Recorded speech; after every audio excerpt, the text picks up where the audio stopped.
Class good afternoon. हम पढ़ रहे थे इससे पहले थर्ड आपकी यूनिट चल रही है। थर्ड यूनिट में हम पढ़ रहे हैं basis of selection of categories of knowledge in school education, विद्यालय शिक्षा में ज्ञान के वर्गों के चयन के आधार। तो इसी को आगे बढ़ाते हुए हम पढ़ते हैं विद्यालय शिक्षा के सांस्कृतिक आधार, cultural basis of school education. तो किस प्रकार से सांस्कृतिक जो आधार है वो कैसे पाठ्यक्रम में चयन का आधार बनाया जा सकता है, उसके बारे में पढ़ लेते हैं।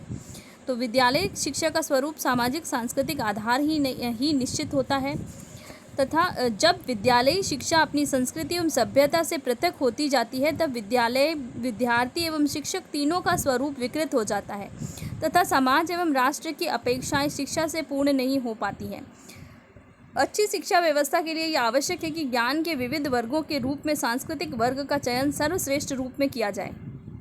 सांस्कृतिक वर्ग के चयन के आधारों का वर्णन निम्नलिखित रूप में किया जा सकता है, जिसमें पहला पॉइंट है विद्यालयी शिक्षा में सांस्कृतिक मूल्यों को आधार मानकर विषय वस्तु का समावेश करना चाहिए। जैसे सबसे पहला जो पॉइंट है उसमें हम देख लेते हैं कि भारतीय जो संस्कृति है उसमें दूसरों के उसको सम्मान प्रदान करना, दूसरों की सहायता करना, दूसरों के हितों के बारे में विचार करना एवं दूसरों के स्वयं का समर्पण करना आदि, इन सभी मूल्यों के समावेश से भारतीय संस्कृति को संरक्षण प्राप्त होगा।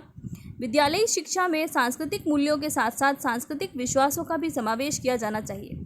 सांस्कृतिक विश्वास मानव जीवन के सर्वांगीण विकास के लिए आवश्यक होते हैं। जैसे अच्छे कार्य का परिणाम अच्छा होता है, नदियाँ हमारी माता के समान हैं, वृक्षों को नहीं काटना चाहिए, वृक्षारोपण करना चाहिए। ये सभी विश्वास हमारे भारतीय संस्कृति के प्रमुख विश्वास हैं जो शिक्षा में सम्मिलित होने चाहिए। तो हम बचपन से ही देखते आ रहे हैं कि इस तरीके की संस्कृति और इस तरीके का विश्वास और इस तरीके की बातें हमें बचपन से सुनने को मिलती हैं, मूल्य हमें सिखाए जाते हैं।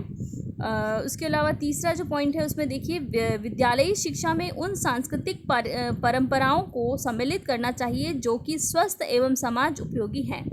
जैसे दूसरे की स्त्री को माता के समान समझना, दूसरे के धन को मिट्टी के समान समझना तथा अपने द्वारा किसी भी व्यक्ति को मन, वचन एवं कर्म से कष्ट न पहुंचाना भारतीय संस्कृति की प्रमुख परंपरा है।